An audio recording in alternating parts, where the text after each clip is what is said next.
My name is Chris. Today I'm going to go over the food safe grow tower that I built for myself. And getting right into it, what we have for this build, the main components of it are these 5 food grade white plastic buckets. You can find these at like Lowe's or Home Depot. I think I picked these all up at Home Depot. And they all have this marking on the side that says they're rated for food and beverage use. There's also a special recycling sign on the bottom of them. I think it's HDPE and then the number is 2. So that is the main structure of it. And then inside here, there is a cord that comes into here, and that powers the hydroponic pump. And that hydroponic pump pumps water all the way up to the top of the grow tower into this top bucket here.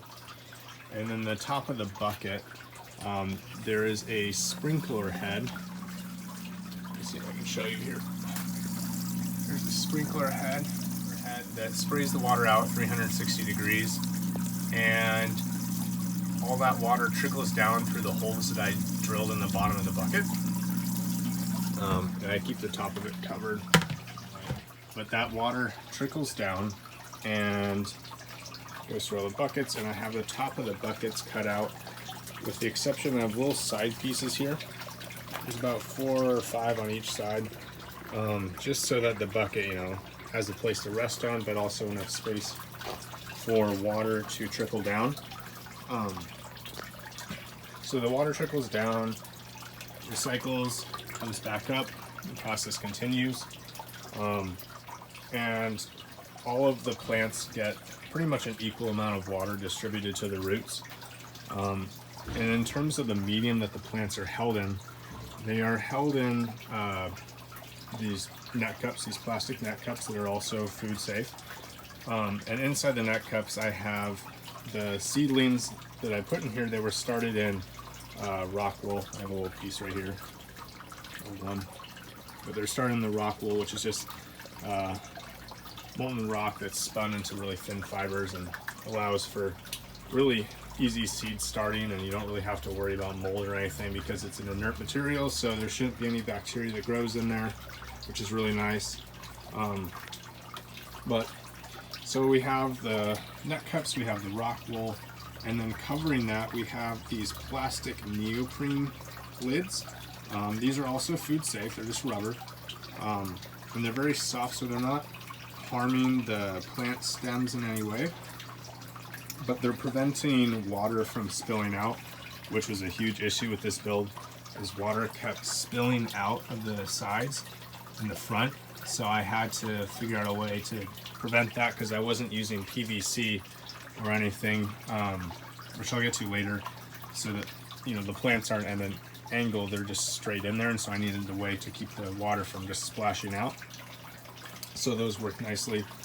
And then you'll see all this white stuff on the outside. That's actually liquid Flex Seal, and liquid Flex Seal is rated non-toxic, it's waterproof. So I put that on the outside of that to prevent any water from spreading on the outsides. And then just a little bit of black tape on the outside of that, which shouldn't come into contact with anything. It's just there to reinforce the net cups if they should come loose as the plants grow or anything. But overall, it's been pretty stable. You'll also have seen here earlier, I just have some grow lights at the top just for, they stay on a little bit after dark to kind of help reinforce the plants to try to grow upwards. They're not super powerful, and I'd like to have replaced them with something stronger, but it seems to be doing the job. I mean, the lettuce is growing a little bit out of control here, but I think it'll work out in the end.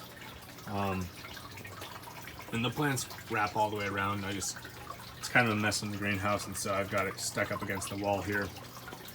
But there's lettuce growing in there. There's forked chard. This is some of the forked chard here. It's doing pretty well.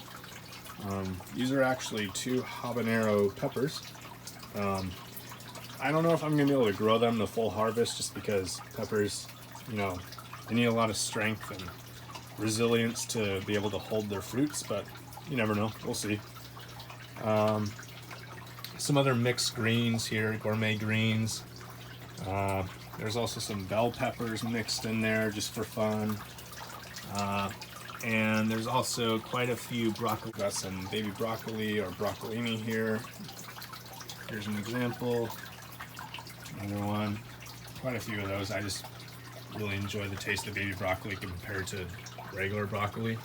So that's why I have a bunch of it in there. But you've probably noticed in the back here, I've got this PVC contraption here. Now, I was originally doing a build that I'm sure a lot of you have seen, where you melt PVC and you put in your net cups and the water pumps up, similar in this fashion. It's a lot cleaner of a design. However, when I started to melt the PVC, check this out. You'll notice that there was a little bit of burning there. It's not a huge issue, but it smelled god-awful.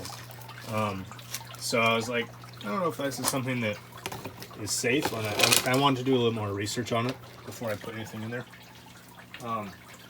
Found out that PVC is actually the most toxic type of plastic that's available, and contains a really high amount of BPA and a bunch of other nasty chemicals, and it's been known to leach into water, and I just didn't want to run that risk of having anything that was carcinogenic or otherwise dangerous to my health or the health of anyone I'd share my food with. So I abandoned that design, and I tried to figure out a way to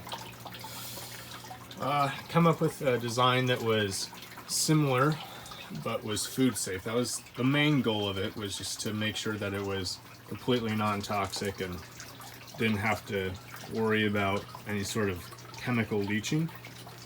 And so what I decided on was these food grade buckets, and honestly I think it was the better choice, because the PVC grow tower was going to still have, a 5-gallon bucket at the bottom for the reservoir.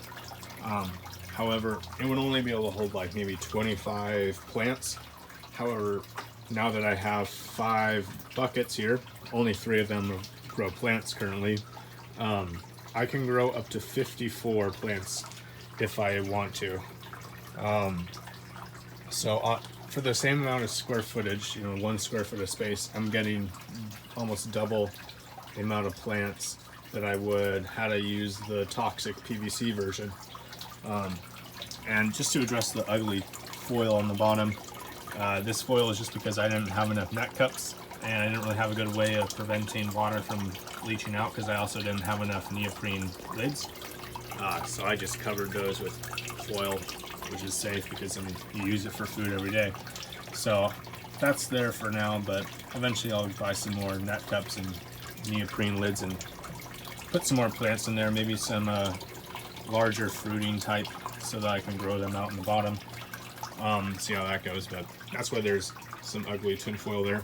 I do want to fix in my next grow cycle, or whenever I change out my nutrients, is I want to put some sort of mesh filter either around the water pump or on the top of this reservoir, so that the debris from the rockwool, these guys right here, doesn't keep getting stuck at the bottom, because I've noticed when I change my nutrient solution that some of this stuff breaks off, and I don't want to have it clogging my filter at any point, and so I need to install some sort of filter system, or go with a different grow medium.